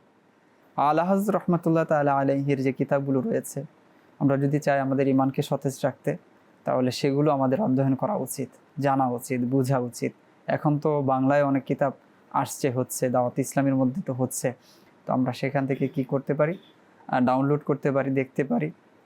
ইনশাল্লাহ আমাদের ঈমান সতেজ হবে। আপনারা অনেকক্ষণ ধরে আছেন, এই মুহূর্তে আপনাদের কিছু কল নিব। আমাদের কিছু কল শুনিয়ে দিন। আমি গাইবান্ধা থেকে বলছি। আপনাদের মদিনার চ্যানেলটা আমি দেখতেছি, খুব ভালো লাগে। আমরা প্রাণ খুলে দোয়া করি চ্যানেলটা প্রচার করার জন্য। আমাদের পরিবারের প্রতি দোয়া রাখবেন। মাশাআল্লাহ। মদিনার চ্যানেল নয়, চ্যানেলের নাম হচ্ছে মাদানী চ্যানেল। মদিনার দিকে আমাদের সব কিছু সম্পৃক্ত, সাল্লাল্লাহু আলাইহি ওয়াসাল্লামের প্রতি ভালোবাসা থেকে। তো বলতে পারেন, তবে সঠিক যে নামটা রয়েছে এটা বলতে হয় যারা আশেপাশে রয়েছে তারা অনেক সময় হয় ইউটিউবে সার্চ দিল বা সোশ্যাল মিডিয়ার যে রয়েছে সেখানে গিয়ে যদি ওই নামে সার্চ করে তাহলে সহজে পেয়ে যাবে। তো আমরা চেষ্টা করব সঠিক নামটা যেন বলা যায় এবং প্রচার করা যায়, এতে করে অন্যান্যরাও উপকৃত হতে পারবে। জি, আমি দোয়া করি আপনার জন্য, আপনি আমাদের জন্য দোয়া করবেন। আল্লাহ তাআলা আমাদের সকলকে যেন দ্বীনের উপর ইস্তেকামত এবং দ্বীনের কাজকে যেন আমরা সকলে মিলে আরো সামনের দিকে এগিয়ে নিয়ে যেতে পারি। জি, পরবর্তী কোর্স শুনতে দিন। আমার নাম রাফি। আমি একটি গজল শুনতে চাই। অতি শীতল হাওয়া মদিনারি। আচ্ছা, অতি শীতল হাওয়া মদিনারি আপনি শুনতে চাচ্ছেন। ইনশাল্লাহ আমাদের সাথে থাকুন, আমরা চেষ্টা করব আপনার এই ফরমাইশ রক্ষা করার জন্য। জি, পরবর্তী কল শুনিয়ে দিন। আমি তো আমার আপনাদের এই মুহূর্তে দেখতেছি সারাদিন দেখি আমি আমার ফ্যামিলি, আমার মেয়ে, আমার বাচ্চারা আসছি। মাশাআল্লাহ, সারাদিন দেখেন, আল্লাহ তাআলা বরকত দান করুক। অবশ্যই মাদানী চ্যানেল দেখবেন। মাদানী চ্যানেল দেখলে যেটা হয় সেটা হচ্ছে ঘরের মধ্যে যে অসংখ্য মুসিবত বা ঝামেলা যেগুলো হয়, ঝগড়াঝাটি সংক্রান্ত যে বিষয়গুলো হয়, তো এইগুলো আশা করি থাকবে না। পাশাপাশি হচ্ছে সন্তানের ব্যাপারে বলেছেন, তো সন্তানকে তো আর সারাদিন মাদানী চ্যানেল দেখানো যাবে না, তার পড়াশোনার বিষয়টিও দেখতে হবে। হ্যাঁ, সময় করে অবশ্যই বিশেষ যে অনুষ্ঠানগুলো রয়েছে বা সন্তান যদি ছোট হয়, কিডস মাদানী চ্যানেল রয়েছে সেটা দেখানো যেতে পারে, বা বাপার যে অনুষ্ঠানগুলো রয়েছে সেগুলো তো অবশ্যই দেখাবেন। পাশাপাশি সন্তানের পড়ালেখার প্রতি দৃষ্টি দেবেন। আমরা যদি চাই উন্নতি হতে, ইসলাম যদি চায় আরও এগিয়ে যাক, তাহলে অবশ্যই লেখাপড়া লাগবে। ইসলামের বা আমাদের শরীয়তের ভিত্তি শুরু হয়েছে পড়ার মাধ্যমে। নবী সাল্লাল্লাহু আলাইহি ওয়াসাল্লামের উপর যে শরীয়ত আল্লাহ তাআলা নাজিল করেছেন, কোরআন নাজিল করেছেন, সেটার প্রথম কথাই ছিল ইকরা, পড়ো। তো আমাদেরকে যদি উন্নতি করতে হয়, অগ্রগতির দিকে এগিয়ে যেতে হয়, তো অবশ্যই আমাদের পড়তে হবে। তো বলবো সন্তানের পড়ালেখার প্রতি অবশ্যই খেয়াল রাখবেন। হ্যাঁ, পাশাপাশি মাদানী চ্যানেল এই বিষয়টি তো অবশ্যই দেখাবেন। জি, পরবর্তী কল শুনিয়ে দিই। মোহাম্মদ আসলাম। আমি একটা কালাম শুনতে চাই। মাটির বাড়ি মাটির ঘর, মাটি হলো বিছানা। জি, মাটির বাড়ি মাটির ঘর, মাটি হলো বিছানা। জি, ইনশাল্লাহ আমাদের সাথেই থাকুন, শোনানোর চেষ্টা করবো ইনশাআল্লাহুল কারীম। জি, পরবর্তী কল শুনিয়ে দিই। আমি কক্সবাজার থেকে। আপনাদের চ্যানেলটা আমার খুব ভালো লাগে। আপনাদের অনুষ্ঠানটা এটা সবচেয়ে আমাকে বেশি আকর্ষণ করে। আর এখন যে অনুষ্ঠান সেটা খুব আমার প্রিয়। জি, মাদানী চ্যানেলে যত অনুষ্ঠান আছে সবগুলোই চেষ্টা করা হয় সর্বোচ্চটা দিয়ে, যে সুন্দর কথাগুলো আছে সেগুলো তুলে ধরা, যেন আমাদের উপকারে আসে, আমাদের ইহকাল আমাদের পরকাল, আমরা সকলেই শান্তিতে থাকতে চাই। তো শান্তিতে থাকার যে মাধ্যম সেটা হচ্ছে আমাদের বুজুর্গানে দিন শান্তিতে থাকার মাধ্যমটা আমাদের দেখিয়ে গিয়েছে, যে এইভাবে চললে পরে শান্তিতে থাকা যায়। তো সেই বিষয়টাই আমরা তুলে ধরার চেষ্টা করি, সেটা আমাদের জন্য ইহকালের শান্তি বয়ে আনবে, ইনশাআল্লাহ আমাদের পরকালের জন্য শান্তি বয়ে আনবে। জি, এই চ্যানেলের সাথেই থাকবেন এবং আপনার আত্মীয় স্বজন যারা রয়েছে তাদেরকেও বলবেন যেন এই চ্যানেলটা দেখে। যে আমাদেরকে আরো একটি কল শুনিয়ে দিন। কক্সবাজার থেকে বলতেছি। আমি একটি কথা শুনতে চাই, কারো চিন্তা আছে টিভি। জি, আপনিও বলেছেন যে গজল শুনতে চাচ্ছেন। জি, ইনশাআল্লাহুল কারীম আপনি আমাদের সাথেই থাকুন। ইনশাআল্লাহ কোনো একটি সময় আপনাদের এই ফরমাইশগুলো ইনশাআল্লাহ আমরা নেওয়ার চেষ্টা করব। আমরা আবারও আলোচনার দিকে আসি। ঈমান সম্পর্কে শুনলাম, ঈমানের সতেজতা সম্পর্কে শুনলাম, কিছু কৌশলও আমরা জানবো এই মুহূর্তে, সতেজ কৌশল যে বিষয়গুলো রয়েছে, যদি আরও কিছু বলতেন। আলা হযরত রহমতুল্লাহ তাআলা আলাইহির এই উরুস মুবারকের মাসে আমরা যদি আলা হযরত থেকে আমরা এর জন্য মেসেজ নেই, ইমানের বিষয়ে যেহেতু আসছে, ইমানের মূল প্রাণ হচ্ছে আমার নবীজি, ইমানের মূল প্রাণ। আর আলা হযরত রহমতুল্লাহ তাআলা আলাইহি আশিকদেরকে, আলা হযরত রহমতুল্লাহ তাআলা আলাইহি ইমানদারদেরকে প্রতি জুমাবারে বিশেষ করে খুতবাতে যদি আমরা খেয়াল করি, আমাদেরকে কিন্তু বারবার এই মেসেজ দিচ্ছে হাদিসে মুবারকের মাধ্যমে যে ফা ইন্নাল হুব্বা হুয়াল ঈমানু কুল্লু, হ্যাঁ, যে আলা লা ঈমান লিমান লা মুহাব্বাতা, যার মুহাব্বত নাই তার ঈমান নেই। তাহলে আমার ঈমানকে যদি আমি সতেজ করতে চাই, আমি যদি আমার ঈমানকে আরো মজবুত করতে চাই, এটার একটা মাধ্যম হচ্ছে আমার নবীজির মুহাব্বত। আপনি এটাকে আরো সহজ ভাষায় যারা দর্শক আছেন এই মেসেজটাকে নিতে পারেন, আপনার যত বেশি আমার নবীর প্রতি মুহাব্বতের মাত্রাটা হবে, আপনার ঈমান তত বেশি মজবুত হবে। আপনি কেননা আচ্ছা বলবেন তাহলে এটার মাধ্যম কি? এটার মাধ্যম হচ্ছে নবীজির চর্চা করা।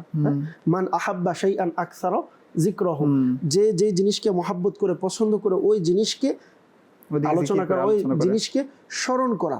তো আমার আলা হযরত রহমতুল্লাহ তাআলা আলাইহি দেখেন, আলা হযরত রহমতুল্লাহ তাআলা নিজের জীবনের যে মূল ভিত্তি ছিল, আলা হযরত তো হচ্ছে যিনি আলহামদুলিল্লাহ আমাদের বিশ্বাস ইয়াকিন দুনিয়া তো কামিয়াব আখিরাত তো কামিয়াব, মূল কামিয়াব তো এটাই। আর আলা হযরত আলাইহি রহমা কিভাবে নিজের জীবনকে অতিবাহিত করেছেন, আপনি যদি এনার জীবনকে নিয়ে আপনি আলোচনা করেন, এনার জীবনকে দেখেন, তিনটি বিষয় ছিল। প্রথম ছিল ইলম, দ্বিতীয়ত ছিল আমল, ইলিম আমল, এবং এর পাশে যে জিনিসটা সবচেয়ে বেশি ছিল সেটা হচ্ছে ইশক এবং মোহাব্বত। আল্লাহ রাসূল সাল্লাল্লাহু আলাইহি সাল্লামের প্রতি মোহাব্বত ভালোবাসা। কেমন মোহাব্বত ভালোবাসা ছিল? আল্লাহু আকবার। আলা হযরত রাহমাতুল্লাহ তাআলা আলাইহির মোহাব্বত ভালোবাসা তো এটাই, যার পরিচয় হয়ে যায় যে ইশক মোহাব্বত, ইশক মোহাব্বত আলা হযরত, আলা হযরত। তাহলে আর এর বাহির আর কি বলার আছে? আল্লাহ রাসূল সাল্লাল্লাহু আলাইহি সাল্লাম নিজেই আমাদেরকে হাদিসে পাকের মধ্যে শিক্ষা দিয়েছেন, লা ইউমিনু আহাদুকুম হাত্তা আকুনা আহাব্বা ইলাইহি মিন ওয়ালিদিহি ওয়া ওয়ালাদিহি ওয়ান নাসি আজমাইন, এবং অপর জায়গাতে বলেন মিন নাফসিহি। নবীকে জানের চেয়ে বেশি প্রিয় জানতে হবে এবং ভালোবাসতে হবে। আমরা আলা হযরত রাহমাতুল্লাহ তাআলা আলাইহির জীবনের মূল ধারাটা যেটা ছিল, পুরো জীবন যার মাধ্যমে অতিবাহিত করেছেন, আপনি যদি দেখেন ওই মাধ্যমটা ছিল ইশকে রাসূল। এনার ঈমান কেমন ছিল? আলা হযরত রাহমাতুল্লাহ তাআলা আলাইহি আমার নবীজির কদম মুবারকে তো খুবই চমৎকারভাবে বলেছেন না, যে আল্লাহ রাসূল বলেছেন যে নিজের জানের চেয়ে বেশি প্রিয় আমার নবীকে ভালোবাসতে হবে। আলা হযরত রাহমাতুল্লাহ তাআলা আলাইহি তো আমার নবীকে বলেছেন এটাই, যে ইয়া রাসূলুল্লাহ, শুধু এক জান কেন, হাজারো জান হোক, দুনিয়া হোক, জাহানও হোক, যদি হাজারো থাকতো, কোটিও থাকতো, এটাও আপনি নবীর জন্য কুরবান করে দিতাম। তো আলা হযরত সারা জীবন করার পরে আলা হযরত আমাদেরকে যে মেসেজটা দিয়েছেন, আল্লাহু আকবার। মাদানী চ্যানেলের দর্শকবৃন্দ যারা আছেন, আমাদের জন্য এটাই শেষ। আলা হযরত বলেছেন, উনে জানা উনে মানা না রাখা গায়ের সে কাম, লিল্লাহিল হামদ মে দুনিয়া সে মুসলমান গায়া। ঈমান সতেজ রাখার সবচেয়ে বড় কৌশল তো আলা হযরত আমাদেরকে শিখিয়েছেন। আলা হযরত রাহমাতুল্লাহ তাআলা আলাইহি তো বলে গিয়েছেন, উনে জানা উনে মানা না রাখা গায়ের সে কাম। আলা হযরতের সারা জীবনেই ছিল আমার রসুল রসুল, নবী নবী, মদিনা, নবীর প্রতি মহাব্বত, মদিনার প্রতি মহাব্বত, মদিনার প্রতি ভালোবাসা সারা জীবন করেছেন। তো আলা হযরত আমাদেরকে সার্টিফিকেটও দিয়ে গিয়েছেন যে এটা করলে কি হয়। তো আমি মেনেছি, জেনেছি, তো লিল্লাহিল হামদ, আমি আল্লাহর শুকরিয়া আদায় করছি যে আল্লাহ পাকের দয়ায় মে দুনিয়া সে মুসলমান, আমি দুনিয়া থেকে মুসলমান গিয়েছি, কারণ তাকে মেনেছি। ইমানের যে মূল প্রাণ, তাকে যেহেতু জেনেছি, ইনশাআল্লাহ তার ওসিলায় আমি ইমান নিয়ে দুনিয়া থেকে যাব। এবং আলা হযরত কেমন মহাব্বত করতেন, ভালোবাসতেন, আপনি যদি চিন্তা করেন যে আলা হযরত রাহমাতুল্লাহ তাআলা আলাইহির শের, কালকে আমি কয়েকটি শের পড়ছিলাম, শুনছিলাম যে খুবই চমৎকার। আলা হযরত রাহমাতুল্লাহ তাআলা আলাইহি নিজের মহাব্বত, কেমন মহাব্বত করতেন, মদিনাকে এত বেশি ভালোবাসতেন, মদিনার কুকুরকে অনেক বেশি মহাব্বত করতেন। আলা হযরত তো বলে যে মদিনার কুকুরেরকে আমার নিজের গোশত কেন আমি খাওয়াইতে পারি না, আমি ইমাম আহমদ রেজার নিজের শরীরের মাংস কেন আমি খাওয়াইতে পারি না। আমাকে মানুষ অনেক জ্ঞানী বলে, অনেক কিছু বলে, আমি কেমন জ্ঞানী, মদিনার কুকুরকে আমি চুমু দিতে পারলাম না।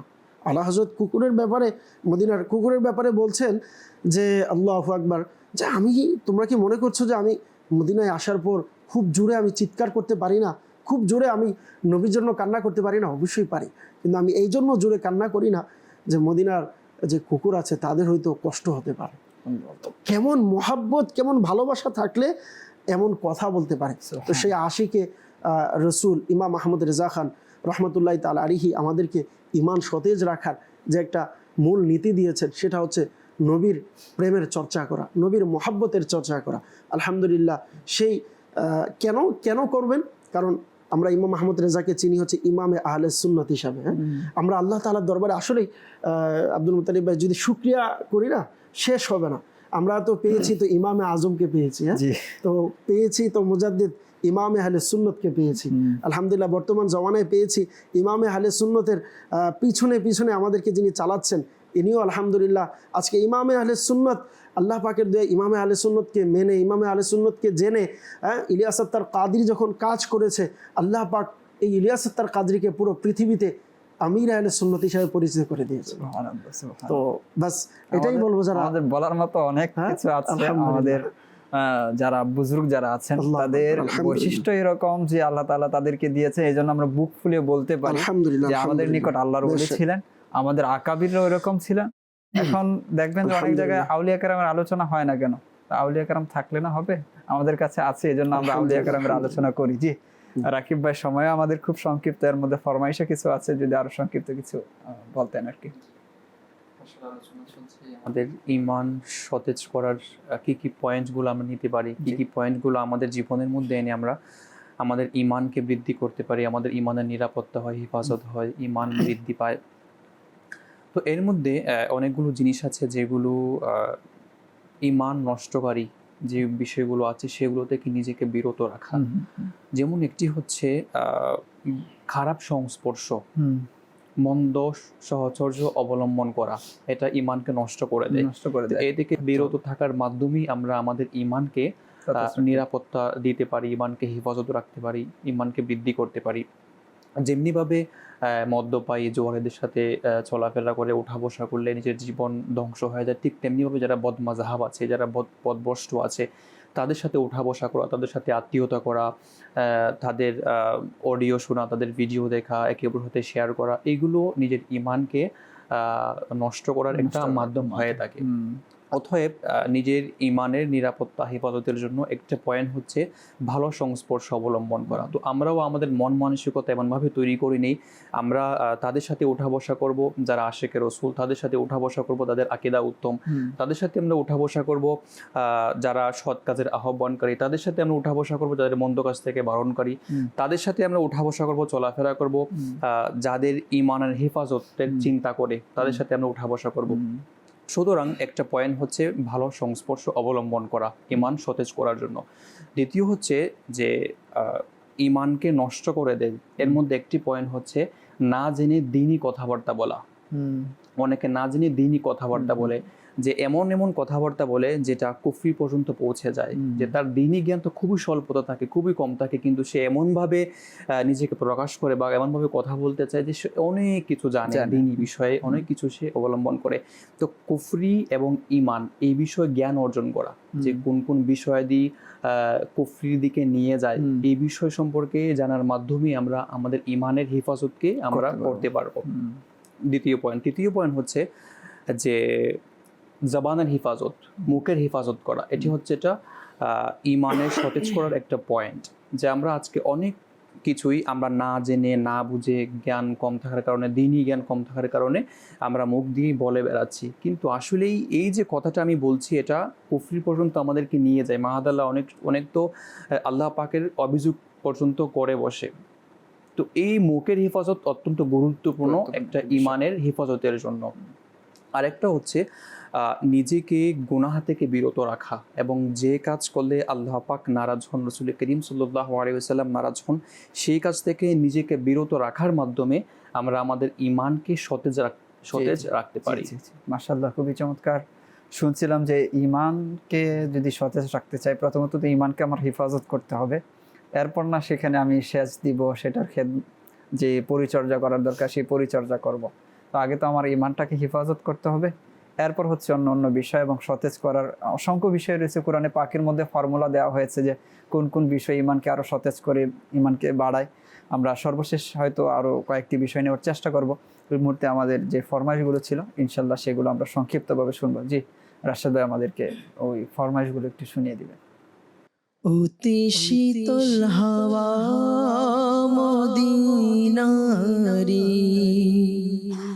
সুরভিত হাওয়া মদিনারি, অতি শীতল হাওয়া মদিনারি, সুরভিত হাওয়া মদিনারি, মনে ছে খোদা মদিনারি, মনে ছে খোদা মদিনারি, দেখাও অলি গলি মদিনারি, দেখাও অলি গলি মদিনারি, অতি শীতল হাওয়া মদিনারি, সুরভিত হাওয়া মদিনারি, ফুল সুন্দর সে কাটা সুন্দর,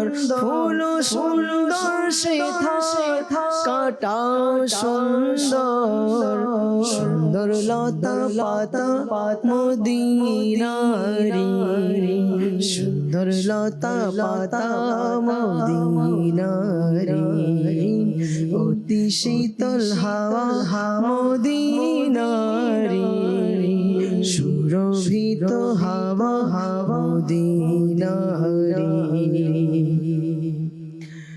সদা রহমত বর্ষণ হয় সেথা,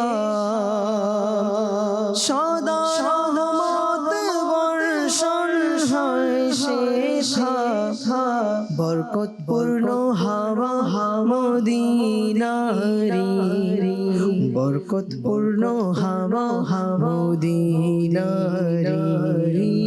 অতি শীতল হাওয়া মদিনারি, সুরভিত হাওয়া মদিনারি।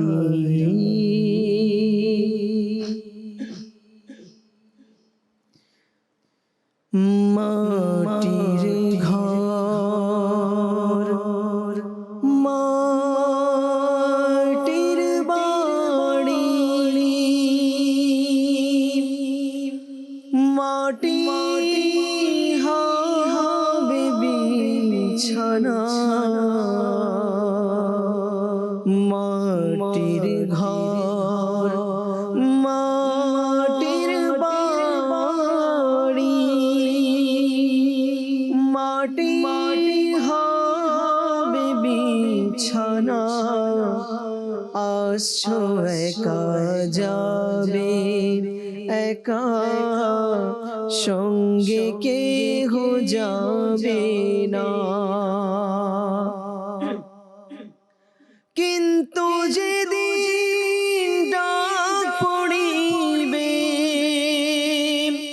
মাটির নিচে শুইতে হবে, জোগাড় কিছু করছো বন্ধু, তারি মাঝে বিছাতে, আসছো একা যাবে একা, সঙ্গে কেহ যাবে না, আসছো একা যাবে একা, সঙ্গে কেহ যাবে না।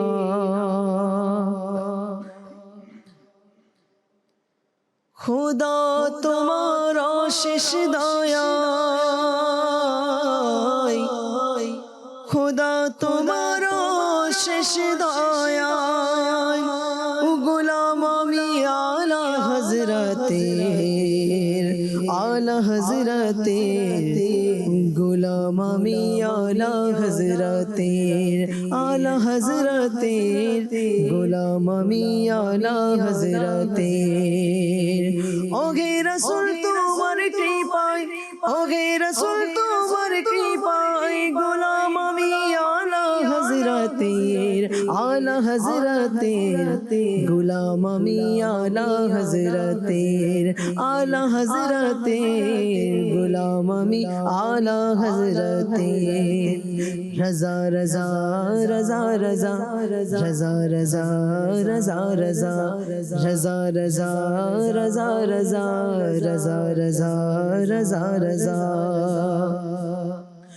নবীর সাহাবার উসিলা অনুগ্রহ আহলে বাইতের, নবীর সাহাবার উসিলায় অনুগ্রহ আহলে বাইতের, গৌস খাজা আমার সহায়, গৌস খাজা আমার সহায়, গোলাম আমি আলা হযরতের, গোলাম আমি আলা হযরতের, আলা হযরতের, গোলাম আমি আলা হযরতের, আলা হযরতের, গোলাম আমি আলা হযরতের, আলা হযরতের, গোলাম আমি আলা হযরতের। আলা হযরত রাহমাতুল্লাহ তাআলা আলাইহির প্রতি যে ভালোবাসা, তিনি আমাদেরকে সঠিক পথে চলার গাইডলাইন দিয়েছেন, কিতাব দিয়েছেন। সুন্নি যে বিষয়টি চলে আসছে, আহলে সুন্নত ওয়াল জামাত যুগে যুগে অসংখ্যবার আক্রমণের শিকার হয়েছে। যে সকল মহান মনীষীগণ সেই আক্রমণকে প্রতিহত করেছেন, তন্মধ্য হতে অন্যতম একজন হচ্ছেন মুজাদ্দিদে দ্বীন ও মিল্লাত ইমাম আহলে সুন্নত ইমাম আহমদ রজা খান ফাজিলে বেরুলি রহমতুল্লাহ তাআলা আলাইহ। তো এই জন্যই আমরা বলি যে আমরা তার গোলাম। কেন? এই মহাবিপদ বাতিল যখন চারদিকে আক্রমণ করছে, তখন তিনি তার কিতাব, তার ইলিম, তার লেখনীর মাধ্যমে ঢাল হিসাবে ব্যবহার করে আমাদেরকে সঠিককে সঠিক, ভুলকে ভুল শিখিয়েছেন। এই জন্য আমরা নিজেদেরকে তার গোলাম হিসাবে দাবি করি। সুলাইমান ভাই, সর্বশেষ একদম শেষের দিকে 1 মিনিটের মধ্যে যদি কোনো মেসেজ আপনি দিতে চান। যে আল্লাহ পাকের নিকট আমাদেরকে অধিকারে ইমান সতেজের জন্য দোয়াও করতে হবে। যদি দেখি খুবই চমৎকার যারা আল্লাহর নেককার বান্দা ছিলেন, ওনারা ইমানকে নিয়ে খুবই চিন্তাগ্রস্ত থাকতেন। ইমান হেফাজতের বিষয়ে, ইমানের বিষয়ে খুবই আলহামদুলিল্লাহ অনেক চিন্তাগ্রস্ত ছিলেন এনারা। যদি দেখেন আপনি খুবই চমৎকারভাবে বলা হয় যে এক ব্যক্তি হযরত রাজা রহমতুল্লাহ তাআলা আলাইহিকে যখন বিদায় দিচ্ছেন, তো ওনার জন্য দোয়া দিলেন যে হ্যাঁ আবু মিকদাম, আল্লাহ পাক আপনাকে হেফাজত করুন।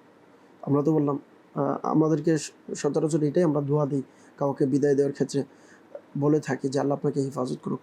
কিন্তু এই আল্লাহর নেককার বান্দা বললেন যে হে ভাতিজা, তুমি প্রাণের হেফাজতের নয় বরং ইমান হেফাজতের দোয়া করো।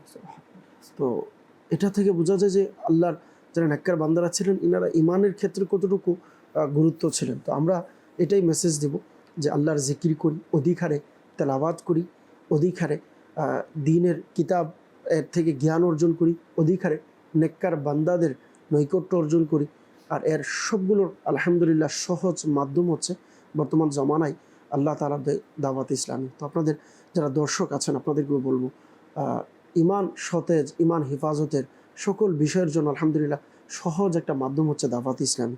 তো আপনাদের সকলকে অনুরোধ করব প্রত্যেক ক্ষেত্রে দাওয়াত ইসলামীকে সঙ্গ দিন, দাওয়াত ইসলামীর সাথে থাকুন, দাওয়াত ইসলামীর সাথে আপনার সময়কে অতিবাহিত করুন। আল্লাহ পাক চাইতো আপনার সকল কিছু ইনশাআল্লাহ কারীম, আল্লাহ চাইতো ইনশাআল্লাহ কারীম হেফাজতে থাকবেন ইনশাআল্লাহ। জি ইনশাআল্লাহ কারীম, আমরা সকলে দাওয়াত ইসলামীর সাথেই থাকবো। আল্লাহ তাআলা আমাদেরকে ইস্তেকামত দান করুক।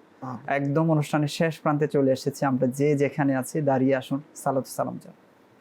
ইয়া নবী সালাম আলাইকা, ইয়া রাসূল সালাম আলাইকা, ইয়া হাবিব সালাম আলাইকা, ইয়া হাবিব সালাম আলাইকা, সালাওয়াতুল্লাহ